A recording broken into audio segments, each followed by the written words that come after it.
Oke, shalom, selamat siang anak-anak semua, kelas 10 IPS. Bagaimana keadaan kalian? Semoga kita semua tetap sehat ya, sampai dengan saat ini dan baik-baik saja.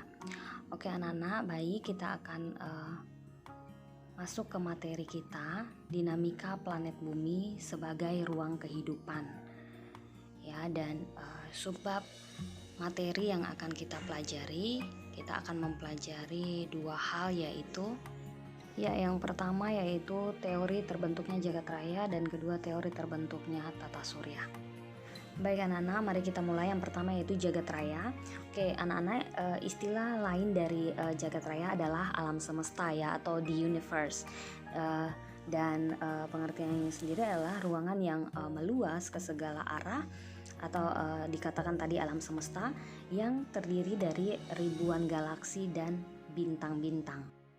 Nah, di dalam jagat raya tersebut ribuan galaksi itu mempunyai jarak yang sangat jauh, dan masing-masingnya itu berukuran besar ya. Dan galaksi tempat kita dan juga matahari berada disebut dengan galaksi Bima Sakti ya.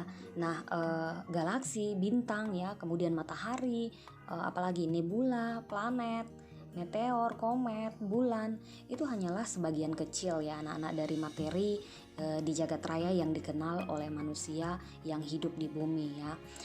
Akan tetapi secara lebih mendalam, semua yang ada di jagat raya ini masih merupakan rahasia ya, yang sama sekali belum terungkap begitu ya.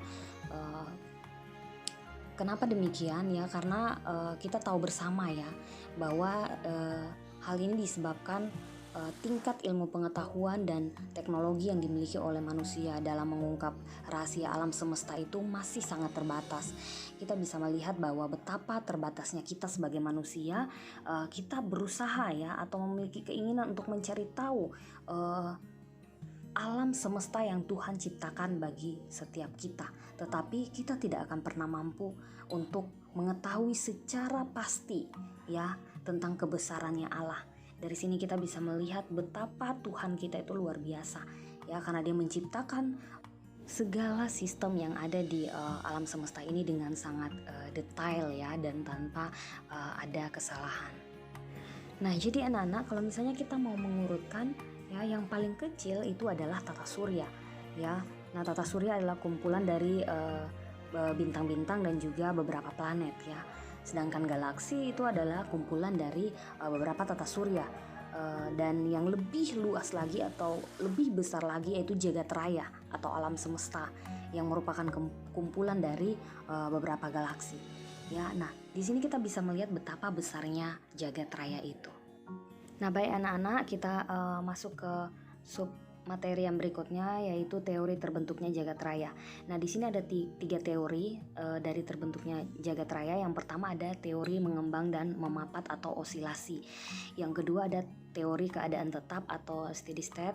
Kemudian yang ketiga ada teori ledakan besar atau Big Bang. Ya, kita lihat satu-satu. Oke anak-anak, yang pertama teori mengembang dan memapat. Nah, teori ini menjelaskan bahwa jagat raya itu terbentuk karena adanya siklus materi yang kemudian mengembang akibat reaksi inti hidrogen ya. Galaksi tersebut lama-kelamaan meredup, kemudian memapat, yang didahului dengan keluarnya pancaran panas. Nah, peristiwa mengembang dan memapat ini berlangsung secara terus-menerus ya, sehingga dia dikatakan teori mengembang dan memapat ya, atau osilasi.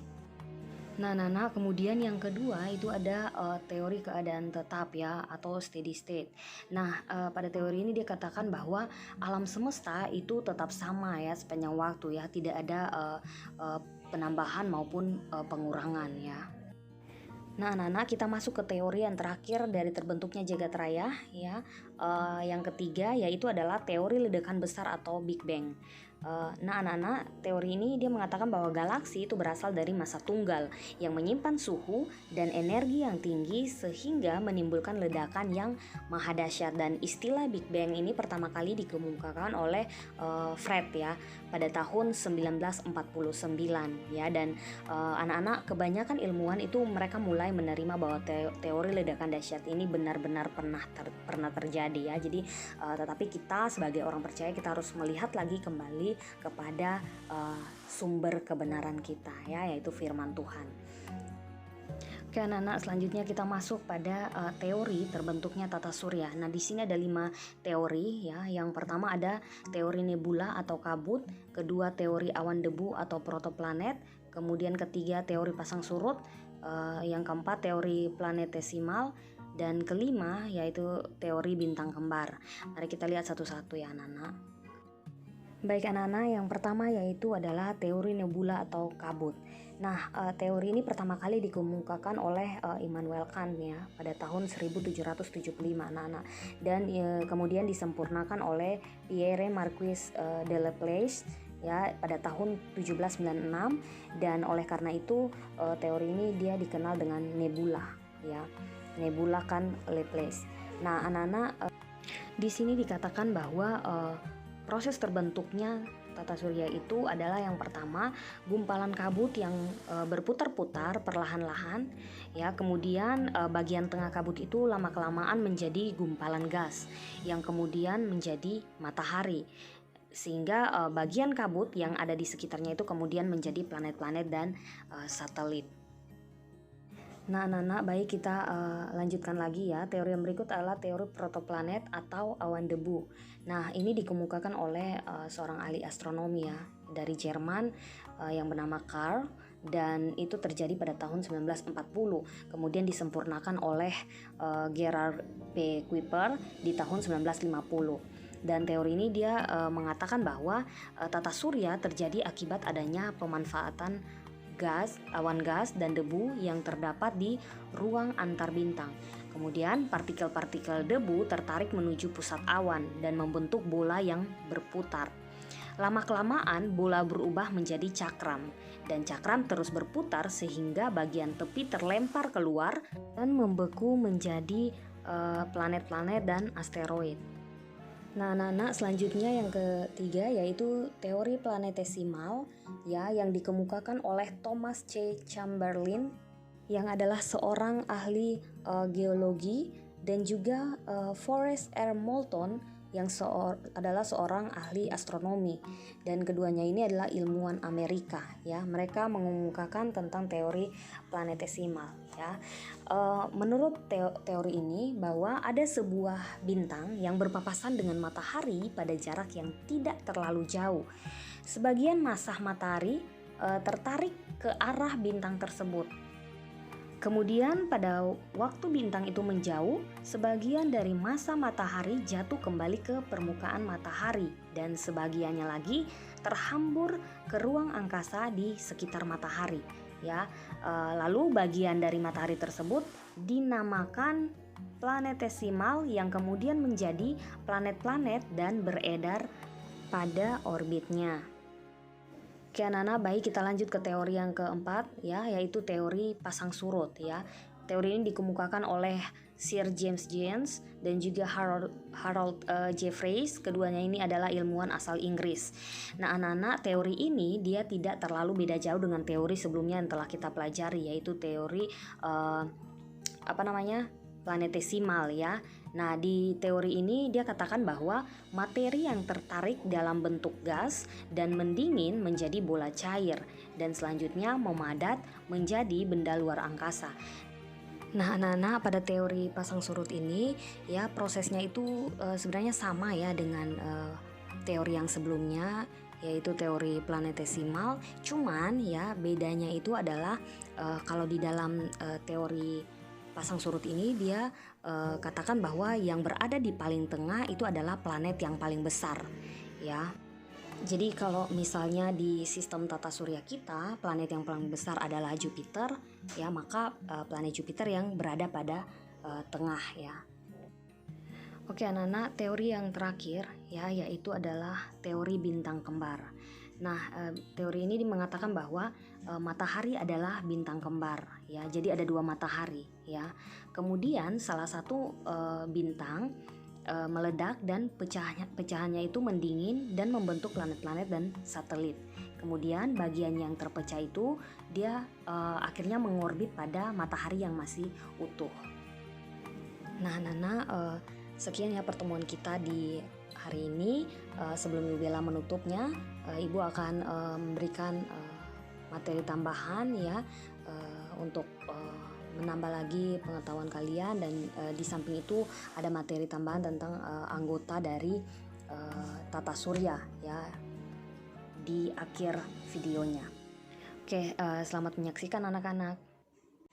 Awal mulanya, alam semesta dikembangkan oleh para filsuf Yunani kuno dan filsuf India kuno dan bersifat geosentris yang menempatkan bumi di pusat alam semesta. Kemudian Nikolaus Kopernikus mengembangkan model heliosentris dengan matahari di pusat tata surya.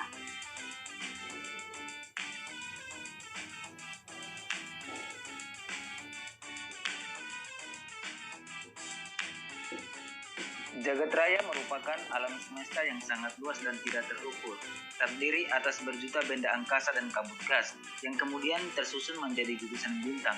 Jagat raya juga dapat digunakan dalam indera kontekstual, yang menunjukkan konsep-konsep seperti kosmos, dunia, atau alam. Kalian pasti akan bertanya, bukannya itu tata surya ya? Memang agak-agak mirip, tapi sebetulnya tata surya itu sekumpulan benda langit yang isinya ada sebuah bintang yang disebut matahari. Jadi jagat raya itu lebih besar daripada tata surya.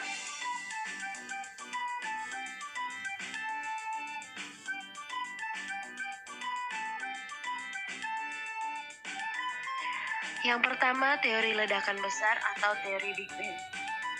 Teori ini dikemukakan oleh Lemaitre. Dalam teori ini dijelaskan bahwa alam semesta berasal dari sesuatu yang super padat dan panas, yang kemudian meledak dan mengembang. Yang kedua, teori keadaan tetap. Fred Hoyle dan kawan-kawan pada tahun 1948 mengemukakan bahwa alam semesta ini tidak ada awal dan akhirnya. Teori ini dibantah oleh para fisikawan dengan bukti adanya radiasi latar gelombang mikrokosmik yang didapatkan dari teori Big Bang. 3. Teori kabut. Teori ini dikemukakan oleh Emanuel Swedenborg dan disempurnakan oleh Immanuel Kant. Secara umum teori ini menjelaskan terbentuknya tata surya dari sebuah bola kabut gas raksasa, kemudian terdapat beberapa materi yang terlepas ke sekitar bola gas tadi. Yang keempat, teori bintang kembar. Teori ini dikemukakan oleh Raymond Littleton. Dalam teori ini mengatakan bahwa mula-mula ada matahari kembar yang saling mengelilingi. Kemudian salah satu matahari tersebut ditabrak oleh bintang yang sedang melintas, lalu hancur menjadi materi yang lebih kecil. Lama-kelamaan materi tadi menjadi sebuah planet.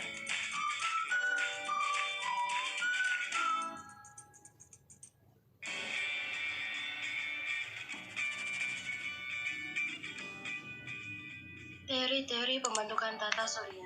Dikutip dari situs www.planetarium.jakarta.go.id, terdapat beberapa tokoh yang menonjol mengenai teori pembentukan tata surya. Teori yang pertama yaitu teori vortex model. Teori ini dikemukakan oleh René Descartes pada tahun 1642. Yang kedua, teori nebula. Teori ini awalnya dikemukakan oleh Emanuel Swedenborg, lalu disambut oleh Immanuel Kant. Yang ketiga, teori planetesimal. Teori ini dikemukakan oleh Forrest Ray Moulton bersama dengan Thomas Crowder Chamberlain. Yang keempat, teori pasang surut. Teori ini awalnya dikemukakan oleh Comte de Buffon, lalu diperbaiki oleh James Hopkins tahun 1917. Yang kelima, teori bintang kembar dari Littleton sekitar tahun 1930-an. Yang berikutnya, teori awan antar bintang. Teori ini dikemukakan oleh Otto Schmidt pada tahun 1943. Berbicara mengenai tata surya, berarti kita juga berbicara mengenai planet. Berikut adalah planet-planet yang terdapat dalam sistem tata surya. Planet yang pertama yang terdapat dalam sistem tata surya adalah planet Merkurius. Planet yang kedua adalah planet Venus. Planet yang ketiga yaitu planet Bumi.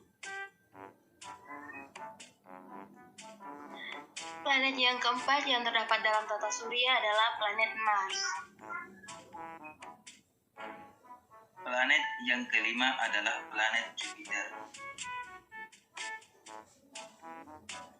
Planet yang keenam adalah planet Saturnus. Planet yang ketujuh adalah planet Uranus. Planet yang kedelapan adalah planet Neptunus. Oke anak-anak, itu dia tadi ya materi tambahannya dan juga tambahan anggota tata surya. Semoga anak-anak bisa paham. Pesan ibu adalah walaupun banyak teori-teori ya yang dikemukakan oleh para ilmuwan ya yang mengatakan tentang bagaimana jagat raya ini terbentuk ya, bagaimana sistem tata surya kita ini ada. Ya, kita harus ingat bahwa seberapapun usaha kita untuk berusaha mencari tahu tentang kedetilan dari seluruh alam semesta ini, kita hanyalah manusia yang terbatas, yang punya rasio yang terbatas, ya, pemikiran yang begitu sangat terbatas, sehingga apa yang Tuhan ciptakan bagi kita membuktikan bahwa Allah kita itu adalah Allah yang besar ya, Allah yang sangat detail dalam merancang dan mendesain alam semesta yang begitu tertata dengan rapi ya. Apa yang Tuhan bukakan bagi kita yang terdapat di dalam firman Tuhan, marilah kita pegang itu menjadi dasar di dalam kita menjalani kehidupan kita. Terima kasih anak-anak untuk perhatiannya. Selamat siang dan Tuhan Yesus memberkati kita semua.